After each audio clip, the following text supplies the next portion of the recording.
नमस्कार, मैं हूं योगेश चक्रवर्ती और आप देख रहे हैं रैड नेटवर्क। बिहार के पूर्व डिप्टी सीएम तेजस्वी यादव ने लॉकडाउन के 40 दिनों में नीतीश सरकार के कामकाज का विश्लेषण करते हुए उन पर जोरदार हमला बोला है। तेजस्वी यादव ने कहा है कि बिहार सरकार के लॉकडाउन के दौरान विगत 40 दिनों के क्रियाकलापों का आकलन करें तो बिहार के माननीय मुख्यमंत्री जी प्रशासनिक क्षमता, संवाद, संवेदना, दूरदर्शिता आदि पैमानों पर पूरी तरह से विफल नजर आए। हम आपको बता दें कि देश में लॉकडाउन की शुरुआत 22 मार्च को जनता कर्फ्यू के साथ हुई थी और उसके ठीक 2 दिन बाद यानी 24 मार्च को 21 दिनों के लिए देशव्यापी लॉकडाउन की घोषणा की गई। इस दौरान लोगों का घर से बाहर निकलना वर्जित हो गया। रेल और हवाई सेवाएं बंद कर दी गई। सफर के सभी तरह के साधनों पर पाबंदी लगा दी गई। गृह मंत्रालय अब लॉकडाउन 3.0 का ऐलान कर चुका है, जो कि 4 मई से प्रभावी होगा और 17 मई तक रहेगा।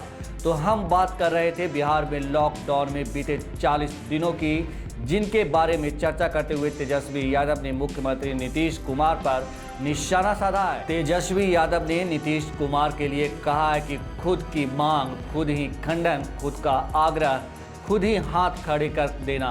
कभी ट्रेन बंद करवाने का आग्रह करते हैं, कभी मजदूरों की वापसी का कड़ा विरोध करते हैं, उन्हें बिहार में घुसने नहीं देंगे जैसे धमकी देते हैं। फिर जब अधिकांश राज्य सरकारें अपने प्रदेश वासियों को वापस बुलाना शुरू करती है तो उसका नियमों के हवाला देकर पल्ला झाड़ लेते हैं। जब नियमों में संशोधन होता है तो कहते हैं हमारे 15 साल की सुशासनिक की सरकार के पास संसाधन नहीं है। फिर अपनी ट्रेन बंद करवाने के आग्रह से पलट ट्रेन शुरू करवाने का आग्रह करते हैं। ट्रेन शुरू होती है तो फिर कहीं कोई व्यवस्था नहीं। तेजस्वी यहीं नहीं रुके हैं। उन्होंने कहा कि हमने 30 मार्च को ही सभी अप्रवासी श्रमवीरों को विशेष रेलगाड़ियों द्वारा वापस बुलाने की मांग की थी। उस वक्त जो भी मजदूर वापस लौटे थे उनमें कोई पॉजिटिव नहीं था, लेकिन हमारी बात को बचकाना कहकर खारिज कर दिया। फिर दूसरा लॉकडाउन शुरू हुआ, तब 15 अप्रैल को हमने बार बार ट्रेन चलाने का विशेष आग्रह किया, लेकिन फिर हमारा मजाक उड़ाया गया।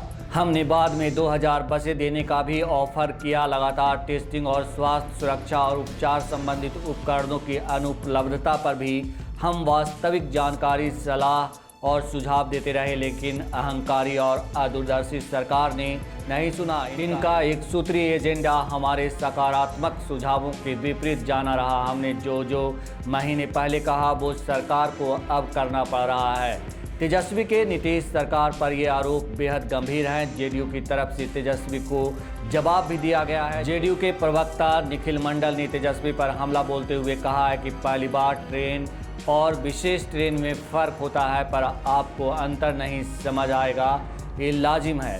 दूसरी बात, आप और सकारात्मक सुझाव, हा। अच्छा मजाक किया आपने। हम समय के मांग के हिसाब से चलते हैं, आपकी तरह नहीं। 1990 में भी घोटाला और 2020 में भी घोटाला। वैसे दिल्ली में मस्त है ना, मज़े कीजिए। बहरहाल इस बीच अच्छी खबर यह है कि विवादों के उपरांत ही सही दूसरे राज्यों से फंसे प्रवासी मजदूरों और छात्रों का राज्य में आना शुरू हो गया है। राजनीति तो अपनी जगह चलती रहेगी, लेकिन हम सभी को इन प्रवासियों का स्वागत करना चाहिए जिनके इतने दिन मानसिक परेशानी में बीते हैं। अगर आपको हमारी ये खबर अच्छी लगी हो तो इसे लाइक कीजिए, नीचे कमेंट बॉक्स में कमेंट कीजिए, ज़्यादा से ज़्यादा शेयर कीजिए। और आपने अब तक रैड नेटवर्क को सब्सक्राइब नहीं किया है और आपको लगता है कि हम खबर को खबर की तरह परोसते हैं, किसी चाशनी में नहीं डुबोते, तो रैड नेटवर्क को सब्सक्राइब जरूर कीजिए। नमस्कार।